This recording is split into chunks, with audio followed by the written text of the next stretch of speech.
ಓಂ ನಮೋ ಭಗವತೆ ವಾಸುದೇವಾಯ ನಮಃ. ನಮಸ್ಕಾರ ಸ್ನೇಹಿತರೆ, welcome to VRL astro and Ayur 369 YouTube channel. ಅಮ್ಮ, ಸೊಸೆ, ಮಡದಿ, ಪುತ್ರಿ, ಅತ್ತಿಗೆ, ಶಿಕ್ಷಕಿ, ಗೆಳತಿ ಹೀಗೆ ಪ್ರತಿಯೊಬ್ಬರ ಬದುಕಿನಲ್ಲಿಯೂ ಮಹಿಳೆಯರು ಪ್ರಮುಖ ಪಾತ್ರವನ್ನು ವಹಿಸುತ್ತಾರೆ. ಸ್ತ್ರೀ ಎಂಬುದೇ ಮಹಾಶಕ್ತಿ. ಅಂತಾರಾಷ್ಟ್ರೀಯ ಮಹಿಳಾ ದಿನದ ಶುಭಾಶಯಗಳು. ವೃಶ್ಚಿಕ ರಾಶಿಯವರ 90 ದಿನಗಳ ರಾಶಿ ಭವಿಷ್ಯ.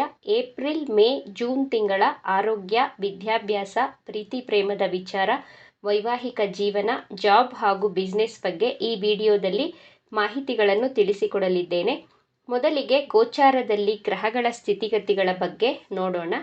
ನಿಮ್ಮ ರಾಶ್ಯಾಧಿಪತಿ ಮಂಗಳ ಗ್ರಹ ಅಷ್ಟಮ ಭಾವದಲ್ಲಿ ಸ್ಥಿತವಾಗಿದೆ.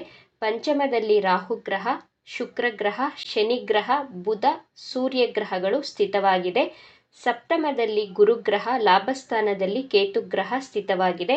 ಮಾರ್ಚ್ 29ಕ್ಕೆ ಶನಿ ಗ್ರಹ ನಿಮ್ಮ 4ನೇ ಭಾವದಿಂದ 5ನೇ ಭಾವಕ್ಕೆ ಪರಿವರ್ತನೆಯಾಗಲಿದೆ. ಅರ್ಧಾಷ್ಟಮ ಶನಿ ಸಂಪೂರ್ಣವಾಗಿ ಮುಕ್ತಾಯಗೊಳ್ಳುವುದರ ಜೊತೆಗೆ ನಿಮ್ಮ ತಾಯಿಯ ಆರೋಗ್ಯದಲ್ಲಿ ಚೇತರಿಕೆಯನ್ನು ಕಾಣಬಹುದು. ನಿಮ್ಮ ಜವಾಬ್ದಾರಿಗಳು, ನಿಮ್ಮ ಜಾಬಲ್ಲಿ ಇರುವಂತಹ ಸ್ಟ್ರೆಸ್ಗಳು, ಟೆನ್ಷನ್ಗಳು, ಡಿಪ್ರೆಷನ್ಗಳು, ನಿಮ್ಮ ಮಾನಸಿಕ ಚಿಂತೆಗಳಿಗೆ ಮುಕ್ತಿ ಸಿಗಲಿದೆ. ಆರೋಗ್ಯದ ಬಗ್ಗೆ ನೋಡೋಣ. ನಿಮ್ಮ ರಾಶ್ಯಾಧಿಪತಿ ಮಂಗಳ ಗ್ರಹ ಅಷ್ಟಮದಲ್ಲಿದೆ. ಏಪ್ರಿಲ್ 5ಕ್ಕೆ ನವಮ ಭಾವಕ್ಕೆ ಸಂಚಾರ ಮಾಡಿದಾಗ ನಿಮಗೆ ಇದ್ದಂತಹ ಅನಾರೋಗ್ಯ ಸಮಸ್ಯೆಗಳು ಸಂಪೂರ್ಣವಾಗಿ ಕಡಿಮೆಯಾಗಲಿದೆ. ಕೋಲ್ಡ್, ಕಾಫ್, ಶೀತಕ್ಕೆ ಸಂಬಂಧಿಸಿದಂತಹ ಆರೋಗ್ಯ ಸಮಸ್ಯೆಗಳು, ಇನ್ಫೆಕ್ಷನ್, ಡೈಜೆಷನ್ ರಿಲೇಟೆಡ್ ಪ್ರಾಬ್ಲಮ್ಸ್ಗಳು ಕಡಿಮೆಯಾಗಲಿದೆ.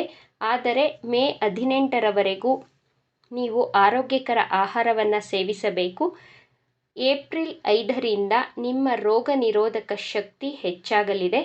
ನಿಮ್ಮ ಮಕ್ಕಳ ಜೊತೆ ಆರ್ಗ್ಯುಮೆಂಟ್ಸ್ಗಳು ಆಗುವಂತಹ ಸಾಧ್ಯತೆಗಳಿವೆ. ವಿನಾಕಾರಣ ಮಕ್ಕಳ ಜೊತೆ ವಾದ ಮಾಡುವುದನ್ನು ನಿಲ್ಲಿಸಬೇಕು. ಯಾಕೆಂದರೆ ಪಂಚಮದಲ್ಲಿ ರಾಹು ಶನಿ ಗ್ರಹ ಒಟ್ಟಿಗೆ ಸ್ಥಿತವಾಗಿದೆ. ಮೇ 18ರವರೆಗೂ ಕೇರ್ಫುಲ್ ಆಗಿ ಇರಬೇಕು. ವಿದ್ಯಾಭ್ಯಾಸದ ಬಗ್ಗೆ ನೋಡೋಣ. ಪಂಚಮದಲ್ಲಿ 5 ಗ್ರಹಗಳು ಸ್ಥಿತವಾಗಿದೆ. ಜೊತೆಯಲ್ಲಿ ರಾಹು ಗ್ರಹವೂ ಇದೆ. ವೃಶ್ಚಿಕ ರಾಶಿ ವಿದ್ಯಾರ್ಥಿಗಳು ಏಪ್ರಿಲ್ 14ರವರೆಗೂ ಬಹಳ ಕನ್ಫ್ಯೂಷನ್ಗಳನ್ನು ಮಾಡಿಕೊಳ್ತಾ ಇರ್ತೀರ. ಯಾವ ಕೋರ್ಸ್ಗೆ ಜಾಯಿನ್ ಆಗಬೇಕು, BComಗೆ ಜಾಯಿನ್ ಆಗಲಾ, BScಗೆ ಜಾಯಿನ್ ಆಗಲಾ, ಆರ್ಟ್ಸ್ ತಗೊಳ್ಳ, ಕಾಮರ್ಸ್ ತಗೊಳ್ಳ, BBA ಮಾಡಲ, ಈ ರೀತಿ ತುಂಬ ಕನ್ಫ್ಯೂಷನ್ಸ್ಗಳು ನಿಮ್ಮನ್ನು ಕಾಡಿಸುತ್ತವೆ. ಯಾವ ಸಬ್ಜೆಕ್ಟ್ ಓದಬೇಕು ಎಂಬಂತಹ ಚಂಚಲವಾದಂತಹ ಮನಸ್ಥಿತಿಯನ್ನು ಸೃಷ್ಟಿ ಮಾಡುತ್ತದೆ. ಆದರೆ ಏಪ್ರಿಲ್ 14ರಿಂದ ಸೂರ್ಯ ಗ್ರಹ ಮೇಷರಾಶಿಗೆ ಪ್ರವೇಶಿಸಿದಾಗ ಗೌರ್ನಮೆಂಟ್ ಜಾಬ್ಗೆ ಟ್ರೈ ಮಾಡುತ್ತಿರುವವರು, ಗೌರ್ನಮೆಂಟ್ ರಿಲೇಟೆಡ್ ಎಕ್ಸಾಮ್ ಬರೆಯುವವರಿಗೆ ಬೆಸ್ಟ್ ಟೈಮ್. ವಿದ್ಯಾರ್ಥಿಗಳು ವಿದ್ಯಾಭ್ಯಾಸದಲ್ಲಿ ಏಕಾಗ್ರತೆಯನ್ನು ಮಿಡ್ ಏಪ್ರಿಲ್ ನಂತರ ಮೇ ತಿಂಗಳ ಒಳಗೆ ವಹಿಸುತ್ತೀರಾ, ಇದು ಬೆಸ್ಟ್ ಟೈಮ್. ಮೇ 15ರ ನಂತರ ನಿಮ್ಮ ವಿದ್ಯಾಭ್ಯಾಸದಲ್ಲಿ ಅಬ್ಸ್ಟಕಲ್ಸ್ಗಳು ಇರುತ್ತವೆ. ನಿಮ್ಮ ಮನಸ್ಸು ಗೊಂದಲದ ಗೂಡಾಗಿ ಪರಿವರ್ತನೆಯಾಗಲಿದೆ. ವೃಶ್ಚಿಕ ರಾಶಿಯವರ ಪ್ರೀತಿ ಪ್ರೇಮದ ವಿಚಾರ ಈ 90 ದಿನಗಳು ಹೇಗಿರುತ್ತದೆ ಅಂತ ನೋಡೋಣ. ವೃಶ್ಚಿಕ ರಾಶಿಯವರ ಪ್ರೀತಿಯಲ್ಲಿ ಪಾಸಿಟಿವ್ ಪರಿವರ್ತನೆಯಾಗಲಿದೆ. ಮೇ 18ರ ನಂತರ 1 ವರ್ಷದಿಂದ ನಿಮ್ಮ ಪ್ರೀತಿಯಲ್ಲಿ ಅನುಮಾನಗಳು, ವೈಮನಸ್ಸುಗಳು, ದುಃಖಗಳನ್ನು ಅನುಭವಿಸುತ್ತಾ ಬಂದಿದ್ದೀರಾ. ಮೇ 18ರ ನಂತರ ನಿಮ್ಮ ಪ್ರೀತಿಯಲ್ಲಿ ಇದ್ದಂತಹ ಅನುಮಾನಗಳಿಗೆ ತೆರೆ ಬೀಳುತ್ತದೆ. ಏಪ್ರಿಲ್ ತಿಂಗಳಲ್ಲಿ ನಿಮ್ಮಿಂದ ದೂರವಾಗಿರುವಂತಹ ನಿಮ್ಮ ಪ್ರೇಮಿ ನಿಮ್ಮ ಜೊತೆ ಮತ್ತೆ ಒಂದಾಗುತ್ತಾರೆ. ಆದರೆ ಮೇ 18ರವರೆಗೂ ತೊಂದರೆಗಳು, ಅಸಮಾಧಾನ, ಅನುಮಾನಗಳು ಇದ್ದೇ ಇರುತ್ತವೆ. ವೃಶ್ಚಿಕ ರಾಶಿಯವರ ವೈವಾಹಿಕ ಜೀವನ ಈ 90 ದಿನಗಳಲ್ಲಿ ಹೇಗಿರುತ್ತದೆ ಎಂದು ನೋಡೋಣ.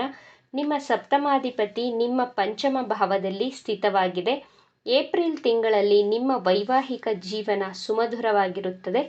ನಿಮ್ಮ ಸಪ್ತಮಾಧಿಪತಿ ಶುಕ್ರ ಗ್ರಹ ಪಂಚಮ ಸ್ಥಾನದಲ್ಲಿ ಸ್ಥಿತವಾಗಿದೆ. ಏಪ್ರಿಲ್ ತಿಂಗಳಲ್ಲಿ ನಿಮ್ಮ ವೈವಾಹಿಕ ಜೀವನ ಬಹಳ ಸುಮಧುರವಾಗಿರುತ್ತದೆ. ಏಪ್ರಿಲ್ ಮೇ ತಿಂಗಳವರೆಗೂ ನೀವು ಹಾಗೂ ನಿಮ್ಮ ಲೈಫ್ ಪಾರ್ಟ್ನರ್ ಟ್ರಾವೆಲ್ಗಳನ್ನು ಮಾಡುತ್ತೀರಾ. ಆದರೆ ಜೂನ್ ತಿಂಗಳಲ್ಲಿ ನಿಮ್ಮ ಸಪ್ತಮಾಧಿಪತಿ ಶುಕ್ರ ಗ್ರಹ 6ನೇ ಭಾವದಲ್ಲಿ ಸಂಚಾರ ಮಾಡುತ್ತದೆ. ಜೂನ್ ತಿಂಗಳಲ್ಲಿ ನಿಮ್ಮ ಜೀವನ ಸಂಗಾತಿಯ ಆರೋಗ್ಯ ಕೆಡುತ್ತದೆ. ತುಂಬ ಎಚ್ಚರಿಕೆಯನ್ನು ವಹಿಸಿ. ಹಾಗೂ ಜೂನ್ ತಿಂಗಳಲ್ಲಿ ನಿಮ್ಮ ಹಾಗೂ ನಿಮ್ಮ ಲೈಫ್ ಪಾರ್ಟ್ನರ್ ಮಧ್ಯೆ ವೈಮನಸ್ಸುಗಳು, ವಿವಾದಗಳು ಬರುವಂತಹ ಸಾಧ್ಯತೆಗಳು ತೋರಿಸ್ತಾ ಇದೆ. ರಾಹು ಗ್ರಹ ಮೇ 18ಕ್ಕೆ ನಿಮ್ಮ ಪಂಚಮ ಭಾವವನ್ನು ಬಿಟ್ಟು ಚತುರ್ಥ ಭಾವಕ್ಕೆ ಸಂಚಾರ ಮಾಡುತ್ತದೆ. ರಾಹು ಗ್ರಹ ಪಂಚಮ ಭಾವದಲ್ಲಿದ್ದಾಗ ಅಬ್ಸ್ಟಕಲ್ಸ್ಗಳು, ಅಡೆತಡೆಗಳು ಕೊಡ್ತಾನೆ ಇರುತ್ತೆ. ಮೇ 18ರ ನಂತರ ಮಕ್ಕಳಾಗದವರಿಗೆ ಮಕ್ಕಳಾಗುವಂತಹ ಸಾಧ್ಯತೆಗಳಿವೆ. ಕೇತು ಗ್ರಹ ನಿಮ್ಮ ವೃತ್ತಿ ಸ್ಥಾನದಲ್ಲಿರುತ್ತದೆ. ನಿಮ್ಮ ಜಾಬಲ್ಲಿ, ವರ್ಕಿಂಗ್ ಪ್ಲೇಸಲ್ಲಿ ಸ್ವಲ್ಪ ಡಿಸ್ಸ್ಯಾಟಿಸ್ಫ್ಯಾಕ್ಷನ್ ಅಂತೂ ಇದ್ದೇ ಇರುತ್ತದೆ. ನಿಮಗೆ ಎಷ್ಟೇ ಕೆಲಸ ಮಾಡಿದರೂ, ಎಷ್ಟೇ ಹಾರ್ಡ್ ವರ್ಕ್ ಮಾಡಿದರೂ ನಮ್ಮನ್ನು ರೆಕಗ್ನೈಸ್ ಮಾಡುತ್ತಿಲ್ಲ ಎಂಬಂತಹ ಡಿಸ್ಸ್ಯಾಟಿಸ್ಫ್ಯಾಕ್ಷನ್ ನಿಮ್ಮನ್ನು ಕಾಡುತ್ತದೆ. ಮೇ 18ಕ್ಕೆ ಗುರುಗ್ರಹ ನಿಮ್ಮ ಅಷ್ಟಮ ಭಾವಕ್ಕೆ ಗೋಚಾರ ಮಾಡಿದಾಗ ನಿಮ್ಮ ಖರ್ಚುಗಳು ಹೆಚ್ಚಾಗುತ್ತದೆ. ಲಾಂಗ್ ಟ್ರಾವೆಲ್ಗಳನ್ನು ಮಾಡುತ್ತೀರಾ, ಧಾರ್ಮಿಕ ಯಾತ್ರೆಯನ್ನು ಮಾಡುವಂತಹ ಯೋಗ ತೋರಿಸ್ತಿದೆ, ಹಾಗೂ ಫಾರಿನ್ ಟ್ರಾವೆಲ್ಗಳನ್ನು ಮಾಡುತ್ತೀರಾ. ಮೇ ತಿಂಗಳ ನಂತರ ಡೈಜೆಷನ್, ಲಿವರ್ಗೆ ಸಂಬಂಧಿಸಿದಂತಹ ಆರೋಗ್ಯ ಸಮಸ್ಯೆಗಳು ಕಂಡುಬರುತ್ತದೆ. ವೃಶ್ಚಿಕ ರಾಶಿಯವರ ಜಾಬ್ ಹಾಗೂ ಬಿಸ್ನೆಸ್ ಬಗ್ಗೆ ನೋಡೋಣ. ಏಪ್ರಿಲ್ ತಿಂಗಳು ಹಾಗೂ ಮೇ ತಿಂಗಳಲ್ಲಿ ನಿಮ್ಮ ದಶಮಾಧಿಪತಿ ಸೂರ್ಯಗ್ರಹ ಮೇಷರಾಶಿಯಲ್ಲಿ ಸ್ಥಿತವಾಗಿರುತ್ತದೆ. ಮೇಷರಾಶಿ ಸೂರ್ಯಗ್ರಹನಿಗೆ ಉಚ್ಚ ರಾಶಿಯಾಗಿರುವುದರಿಂದ ನಿಮ್ಮ ಜಾಬಲ್ಲಿ ಬೆಸ್ಟ್ ರಿಸಲ್ಟ್ಗಳನ್ನೇ ಕೊಡುತ್ತದೆ. ಜೂನ್ 15ರ ನಂತರ ನಿಮ್ಮ ಜಾಬಲ್ಲಿ ಅಬ್ಸ್ಟಕಲ್ಸ್ಗಳು, ಆರ್ಗ್ಯುಮೆಂಟ್ಸ್ಗಳು ಉಂಟಾಗುತ್ತದೆ. ಆದರೆ ಏಪ್ರಿಲ್ 14ರಿಂದ ಮೇ 14 ಎಕ್ಸಲೆಂಟ್ ಟೈಮ್.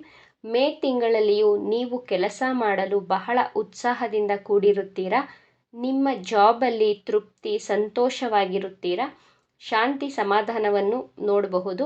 ಉದ್ಯೋಗವಿಲ್ಲದವರಿಗೆ ಹೊಸ ಹೊಸ ಉದ್ಯೋಗಗಳು ಸಿಗುತ್ತವೆ. ಜೂನ್ 15ರವರೆಗೂ ಗುಡ್ ಟೈಮ್. ಬಿಸ್ನೆಸ್ ಮಾಡುತ್ತಿರುವವರಿಗೆ ಏಪ್ರಿಲ್ ತಿಂಗಳಲ್ಲಿ ಹೆಚ್ಚಿನ ಧನಲಾಭವಾಗಲಿದೆ. ಹೆಚ್ಚಿನ ಆರ್ಡರ್ಗಳು ಸಿಗುತ್ತವೆ. ನಿಮ್ಮ ಇನ್ಕಮಲ್ಲಿ ಗ್ರೋತನ್ನು ನೋಡಬಹುದು. ಮೇ 7ರಿಂದ ಮೇ 23ರವರೆಗೂ ನಿಮ್ಮ ಬಿಸ್ನೆಸ್ಸಲ್ಲಿ ಅಷ್ಟೊಂದು ಚೆನ್ನಾಗಿರುವುದಿಲ್ಲ. ಈ ಟೈಮ್ ಪೀರಿಯಡಲ್ಲಿ ಕೇರ್ಫುಲ್ಲಾಗಿ ಇರಬೇಕು. ಹೆಚ್ಚು ಇನ್ವೆಸ್ಟ್ಮೆಂಟ್ ಮಾಡುವುದು ಬೇಡ. ಮೇ 23ರ ನಂತರ ನಿಮ್ಮ ಬಿಸ್ನೆಸ್ ಚೆನ್ನಾಗಿ ನಡೆಯಲು ಪ್ರಾರಂಭವಾಗುತ್ತದೆ. ಪ್ರತಿನಿತ್ಯ ಹನುಮಾನ್ ಚಾಲೀಸವನ್ನು ಪಠಿಸಿ, ಸೂರ್ಯದೇವನಿಗೆ ಜಲದ ಅರ್ಘ್ಯವನ್ನು ನೀಡುವುದರಿಂದ ಎಲ್ಲವೂ ಶುಭವಾಗುತ್ತದೆ. ಈ ವಿಚಾರಗಳು ನಿಮಗೆ ಇಷ್ಟ ಆಗಿದೆ ಅಂತ ಭಾವಿಸ್ತಾ ಇದ್ದೇನೆ. ಇಷ್ಟ ಆಗಿದ್ದರೆ ನಮ್ಮ ಚಾನಲನ್ನು ತಪ್ಪದೇ ಸಬ್ಸ್ಕ್ರೈಬ್ ಮಾಡ್ಕೊಳ್ಳಿ. ಈ ವಿಡಿಯೋಗೆ ಒಂದು ಲೈಕ್ ಕೊಡೋದನ್ನು ಮರಿಬೇಡಿ. ಈ ವಿಡಿಯೋವನ್ನು ನಿಮ್ಮ ಫ್ರೆಂಡ್ಸ್ ಆ್ಯಂಡ್ ಫ್ಯಾಮಿಲಿ ಗ್ರೂಪಲ್ಲಿ ಹೆಚ್ಚು ಶೇರ್ ಮಾಡಿ. ನಿಮ್ಮ ಅಭಿಪ್ರಾಯಗಳನ್ನು ತಪ್ಪದೇ ಕಮೆಂಟ್ ಮಾಡಿ. Thank you friends.